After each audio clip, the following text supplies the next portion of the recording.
aiwa ndichida kukutendai muri Zimbabwe. Vamwe vari kuti ko chii chakuitika, tabata maumbrella kuri kunaya handiti. Asi taona kuti zvakakodzera kuti nyange kuchinaya tofanira kutoita mavidheos achona muchiona, because basa iri ndimi makatituma. Ndichitoti muri sei kwese kwamuri. Zita rangu riri pachitupa semazuva ese risingachinje ndi Dr.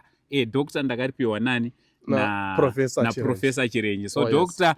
Dr. Uncle Saint and Bizarre Mjau ndiri gotwe mubama namama. Ndichitoti muri sei kwese kwamuri. So Baba Chirenje ndotanga nemi. Baba wangu Makasimba here? Ndakachengetwa naShe. Handiti ndiri kufara zvokuti do. Aiwa, tinotenda Mwari nomufaro mumwe chetewo. Tinokudza Mwari nokuti Mwari wakanaka. All right. Panapa ndakuuya ndega nhasi. Ndikuzviona. Ndauya nevasikana vari panapa. Makasimba here? Makasimba here muri yeZimbabwe, makasimba here Dr. Uncle Saint. Uyu anogona kudaidza zita. Aiwa, ndiri right, muri sei? Tinofara. Handiti. Chekutanga mungatange kuzivisa muri yeZimbabwe kuti munonzani uye mabvepi? Alright, zita repachitupa ndinoitwa Lisa Jonas. Ndiriwo Junior Operation Coordinator weku-Brilliance Cleaning Services. Alright. Aiwa, tinotenda Lisa Jonas handiti. Makadii? Ndinofara zvangu kana muchifarawo Uncle Doctor. Tinosimba. Chekutanga vada kuziva kuti munonzani uye mabva kupi?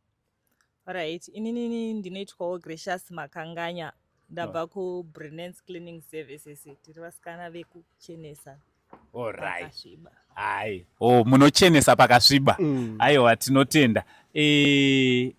Baba Chirenje, ndofunga muri kunzwa vasikana vari kuti aiwa isusu tauya tiri vasikana vanoti pane twina pese tinosvika. Aiwa, tikasvika ipapo munosiya pashanduka. Ndizvozvo. Pamaonawo vachisvika vakachena kudaizvi, mafungei mukaonei? Ndati havangazvigoni. Alright. Nesmart yavari. Alright. Nemasmiles avainawo. Ndati vangazvigoni zviri mukati umu. Asi ndazoona kuti vakashinga. Vane ushingi. Vati tinonozvipedza. Alright. Saka titsanangurei zvakamira sei? Mauyawo neurongwa hwakamira sei?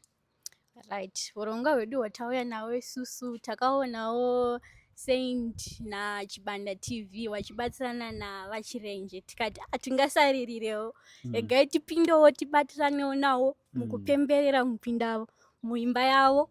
Saka isusu seBrilliance Company tauya tichiti tivachenesere mudziyo yavo, wapinde vagamuchirwe makachena. Alright. Mune zvekuwedzera? Handina hangu zvekuwedzera pane zvataurwa, asi tauya kuzochenesera vaChirenje kuti pavari kupinda mumba mavo aiva vanowana muri sparkling clean. Dzokorerai chirungu ichocho.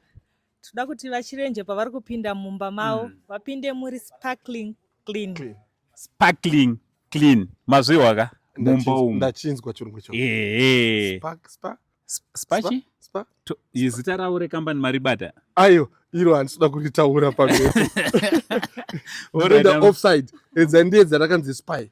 Alright. Sparkling clean. Sparkling clean. Yes.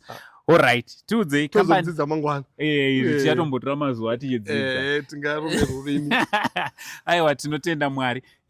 Tizivisei company iri papi uye munocleanira vanhu vakaita sei kana kuti macompanies akaita sei?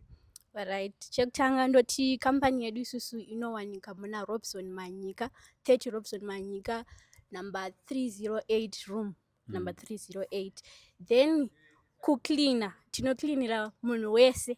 Alright. Tinocleana pese, tinoita post construction cleaning, deep cleaning, sofa cleaning, mattress cleaning. We also fumigate neku Alright. Hanzi zvimwe mopedzisawo waona kuti handingataure zvese.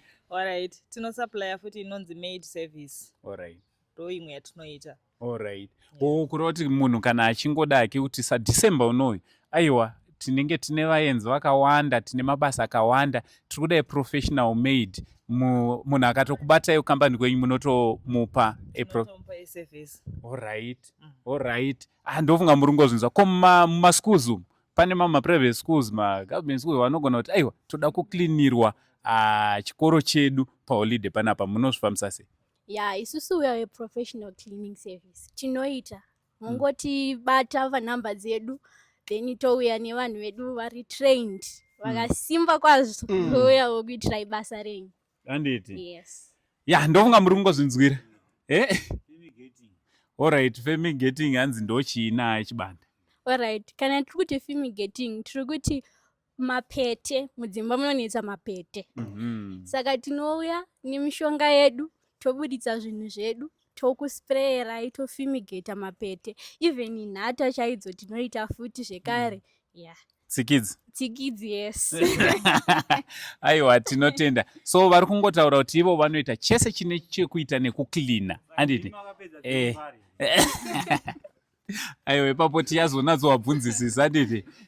So chese chine chekuita nekuklina. Aiwa, vari kuti aiwa isusu tina vakomana vasikana vedu vanoklina. Aiwa, ko zvichataurwei vataura wani vakati zvoni musha wavachirenje tichauklina, isusu tichatongozovakumbira kuti titore ari mavhidhiyo munatsovaona vachiklina nemakliniro avo. Mwari wekudenga vachitiitira zvakanaka. Baba Chirenje, shoko ramungada kutaurira kune vasikana ava nekambani yavakamirira? Sparkling clean.